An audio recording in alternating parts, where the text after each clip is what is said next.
Polio எனப்படும் இளம்பிள்ளைவாத நோயிலிருந்து குழந்தைகளை பாதுகாக்கும் பொருட்டு 1995 ஆண்டிலிருந்து ஒவ்வொரு ஆண்டும் 5 வயதிற்குட்பட்ட அனைத்து குழந்தைகளுக்கும் தொடர்ந்து போலியோ சொட்டு மருந்து முகாம்கள் மூலம் போலியோ சொட்டு மருந்து இலவசமாக வழங்கப்பட்டு வருகிறது. இந்த ஆண்டு 28 ஜூன் 2026 ஞாயிற்றுக்கிழமை அன்று வேலூர் மாவட்டத்தில் 5 வயதிற்குட்பட்ட 99,785 குழந்தைகளுக்கு போலியோ சொட்டு மருந்து வழங்கப்பட உள்ளது. மேலும் இந்த முகாம் காலை 7 மணிக்கு தொடங்கி மாலை 5 மணி வரை நடைபெறும். வேலூர் மாவட்டத்தில் இப்பணியினை சிறப்பாக செயல்படுத்த 950 முகாம்கள் அமைக்கப்பட்டுள்ளன.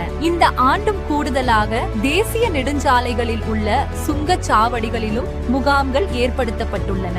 அனைத்து பேருந்து நிலையங்கள், ரயில் நிலையங்கள் மற்றும் போக்குவரத்து வசதிகள் குறைவாக உள்ள மலைப்பகுதிகளிலும் கூடுதல் முகாம்கள் அமைக்கப்பட்டுள்ளன.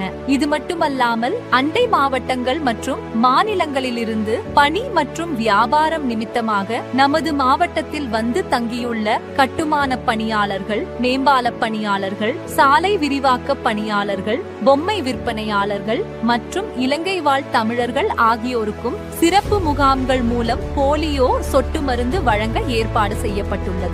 பிறந்த பச்சிளம் குழந்தைகள் முதல் 5 வயதிற்குட்பட்ட அனைத்து குழந்தைகளுக்கும் ஏற்கனவே வழக்கமாக போலியோ சொட்டு மருந்து எத்தனை முறை போடப்பட்டிருந்தாலும் இம்முறையும் அவசியம் சொட்டு மருந்து போட்டுக்கொள்ள வேண்டும். போலியோ சொட்டு மருந்து முற்றிலும் பாதுகாப்பானது. போலியோ சொட்டு மருந்திற்கு எந்தவித பக்க விளைவுகளும் இல்லை. பொதுமக்கள் அனைவரும் இத்திட்டத்தில் முழுமையாக பங்கேற்று அனைத்து 5 வயதிற்குட்பட்ட குழந்தைகளுக்கும் முகாம்களில் சொட்டு மருந்து கொடுத்து இளம்பிள்ளைவாத நோயற்ற வருங்கால சமுதாயத்தை உருவாக்க ஒத்துழைப்பு அளிக்குமாறு அன்புடன் கேட்டுக்கொள்ளப்படுகிறார்கள். இப்படிக்கு மாவட்ட சுகாதார அலுவலர், வேலூர்.